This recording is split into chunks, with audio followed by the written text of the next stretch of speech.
ನೋಡಿ, 27ನೇ ತಾರೀಕಿಗೆ ನಾನು ಮಾನ್ಯ ಗೃಹ ಸಚಿವರಿಗೆ ಮತ್ತು ಮಾನ್ಯ ಮುಖ್ಯಮಂತ್ರಿಗಳಿಗೆ ಒಂದು ಪತ್ರ ಬರೆದಿದ್ದೆ. ಹೀಗೆ ಅನುಮಾನಗಳು ಭಾಳ ಬರ್ತಾಯಿದೆ ಮತ್ತು ಒಂದು ಡೆತ್ ನೋಟ್ ಇದೆ, ಅದರ ವೆರಾಸಿಟಿ ಏನಿದೆ ಅಂದರೆ ಅದೆಷ್ಟು ಜೆನ್ಯೂನ್ ಇದೆ ಅದನ್ನು ತಿಳ್ಕೊಳ್ಳಿಕ್ಕೆ, ಮತ್ತು ಆರೋಪಿಗಳಿಗೆ ಕೂಡ ಒಂದು ಬೇರೆ ವರ್ಷನ್ ಕೊಡ್ತಾ ಇದ್ದಾರೆ.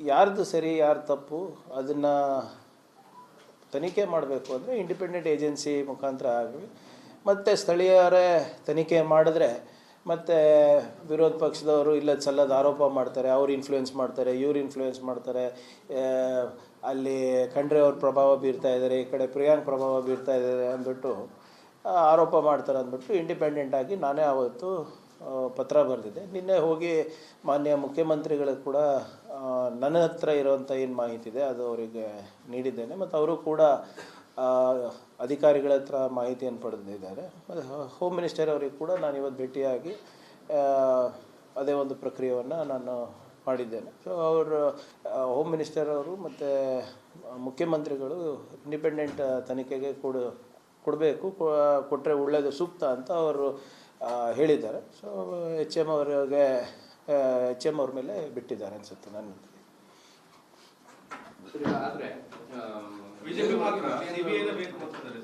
ಬಿ ಜೆ ಪಿಗೆ ಸಿ ಬಿ ಐ ಮೇಲೆ ಇದ್ದೇ ಇರ್ತದಲ್ರಿ, ಏನಕ್ಕೆ ಸಿ ಬಿ ಐ ಬೇಕು? ಫಸ್ಟ್ ಬರಲಿ, ಪ್ರಾಥಮಿಕ ತನಿಖೆ ನಮ್ಮವ್ರು ಮಾಡಲಿ.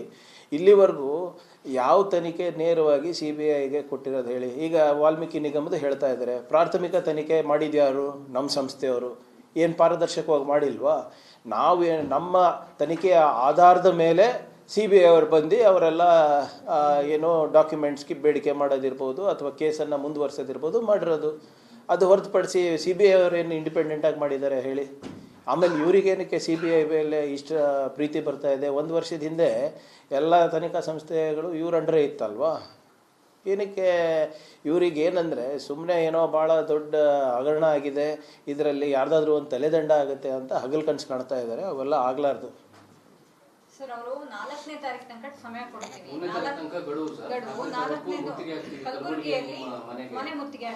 ಹಾಕ್ಲಿ, ಯಾರು ಬೇಡ ಅಂದಿದ್ದಾರೆ? ಏನಂತ ಮುತ್ತಿಗೆ ಹಾಕ್ತಾರೆ?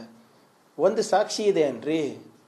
ನಾನು ಹೇಳ್ತಾ ಇದ್ದೀನಲ್ಲ ಪದೇ ಪದೇ, ಬಿ ಜೆ ಪಿಯವರು ದಯವಿಟ್ಟು ನೀವು ನಗೆಪಾಟ್ಲಿಗೆ ಈಡಾಗ್ತಾ ಇದ್ದೀರಾ. ನೀವೇನು ಪ್ರತಿಭಟನೆ ಮಾಡ್ತಾ ಇದ್ದೀರಾ, ಜನರು ನಗ್ತಾ ಇದ್ದಾರೆ, ಹಾಸ್ಯಾಸ್ಪದ ನೀವು ಮಾಡ್ತಾ ಇರೋದು. ಒಂದು ಡಾಕ್ಯುಮೆಂಟ್ ಇಟ್ಕೊಂಡು ಬನ್ನಿ. ಇವರೇ ಯಾರು ಬೇಡ ಅಂದಿದ್ದಾರೆ? ಒಂದು ಡಾಕ್ಯುಮೆಂಟೋ, ಒಂದು ಪುರಾವೆನೋ, ಒಂದು ಯಾವುದಾದ್ರೂ ಒಂದು ರೆಕಾರ್ಡಿಂಗೋ ಏನಾದರೂ ತೊಗೊಂಡು ಬಂದು ಹಿಂಗೆ ಆಗ್ತಾ ಇದೆ, ಪ್ರಿಯಾಂಕ್ ನೇರ ಕಾರಣ ಇದಕ್ಕೆ ಅಂತ ಇಟ್ಬಿಟ್ಟು ಮಾತಾಡಿ. ಯಾರು ಬೇಡ ಅಂದಿದ್ದಾರೆ? ಏನಂತ ನೀವು ಮುದ್ಗೆ ಹಾಕ್ತೀರಾ ಕಲಬುರಗಿನಲ್ಲಿ? ನಾಚಿಕೆ ಬರಬೇಕು ನಿಮಗೆ. ನೀವು ಪ್ರಿಯಾಂಕರ್ಗೆ ಆಪ್ತ ಮಾಡಿರಬಹುದು ಅಂದ್ಬಿಟ್ಟು ಈ ನಾಟಕನ ನಿಮ್ಮಲ್ಲಿ ಆಗಿರೋದು ಪ್ರೂವ್ ಆಗಿದೆ ಅಲ್ಲ, ಅದ್ರ ಬಗ್ಗೆ ಯಾಕೆ ಮಾತಾಡ್ತಾ ಇಲ್ಲ? ಆಮೇಲೆ ದಯವಿಟ್ಟು ಮತ್ತೊಮ್ಮೆ ನಾನು ಹೇಳ್ತಾ ಇದ್ದೀನಿ ನಮ್ಮ ಮಾಧ್ಯಮ ಸ್ನೇಹಿತರಿಗೆ, ಬಿ ಜೆ ಪಿ ನಾಯಕರಿಗೆ ಯಾಕೆ ಸೀರಿಯಸ್ ತಗೋತಾ ಇದ್ದೀರಾ ನನಗೆ ಅರ್ಥ ಆಗ್ತಾ ಇಲ್ಲ. ಒಂದು ನಿಮಿಷ ಹೇಳ್ತೀನಿ ಸರ್. ಬಿ ಜೆ ಪಿ ಅವರೇ ಅವ್ರ ಲೀಡರ್ಶಿಪ್ಪಿಗೆ ಸೀರಿಯಸ್ ತಗೊಳಲ್ಲ, ನೀವು ಯಾಕೆ ತಗೊತಾ ಇದ್ದೀರಾ? ಮುನಿರತ್ನ ಕೇಸ್ನಲ್ಲಿ ಒಂದು ನೋಟಿಸ್ ಜಾರಿ ಆಗಿದೆ ಏನ್ರಿ? ಒಂದು ನೋಟಿಸು.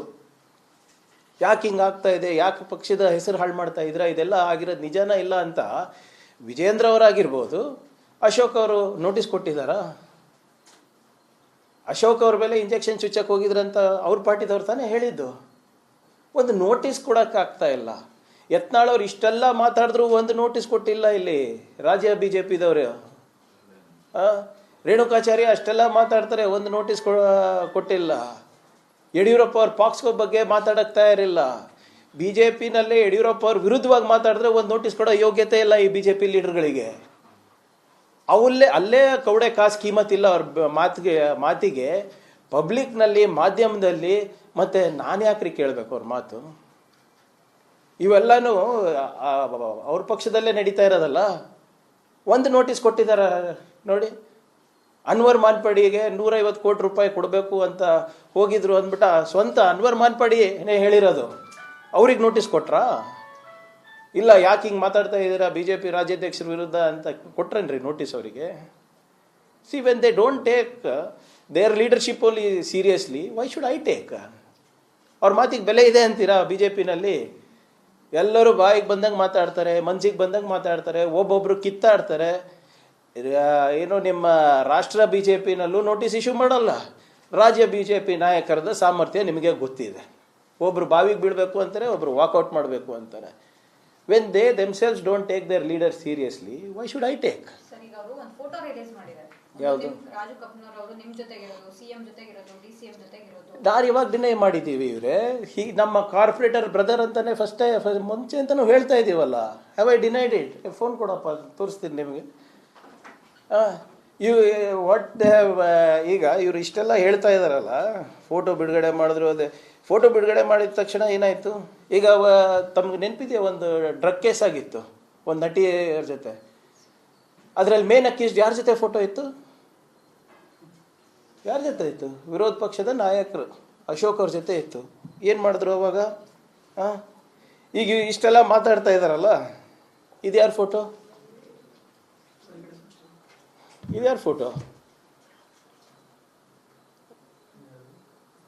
ರಾಜು ಕಪ್ನೂರ್ ಅವರು ನಿಮ್ಮ ಬಿ ಜೆ ಪಿ ನಾರ್ತ್ ಅಭ್ಯರ್ಥಿ 2 ಸರಿ. B J P Chandu Patil ಅಂತ ಯಾರಿದ್ದಾರೆ ಅವ್ರ ಜೊತೆ ಇದ್ದಾರೆ.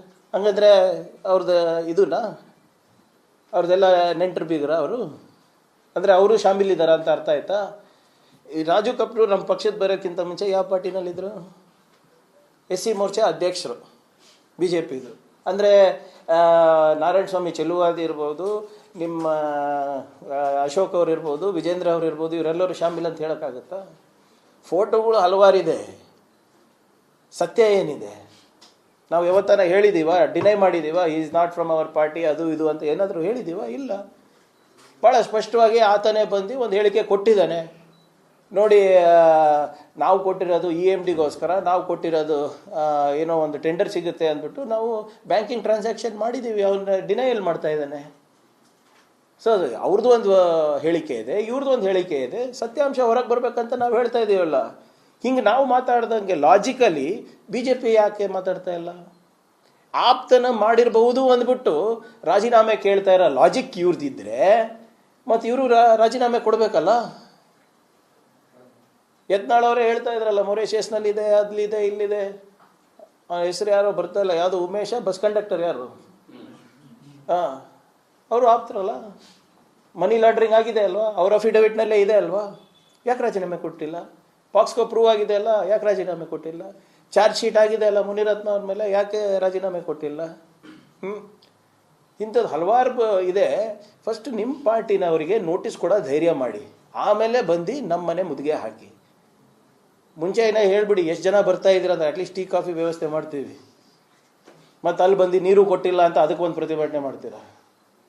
ಸೊ ಅದರಿಂದ ಇವೆಲ್ಲನೂ ಕೂಡ ಅವರು ನಾಯಕತ್ವವನ್ನು ಏನು ಪ್ರದರ್ಶನ ಮಾಡಲಿಕ್ಕಷ್ಟೇ. ಇವ್ರು ಇಷ್ಟೆಲ್ಲ ಹೇಳ್ತಾ ಇದ್ದಾರಲ್ಲಪ್ಪ. ನಿನ್ನೆ ಏನಂದ್ರು? YJPನವರು ವಕ್ಫ್ ಹೋರಾಟ ಮುಂದುವರಿಸ್ತೀನಿ ಅಂದ್ರಲ್ವಾ?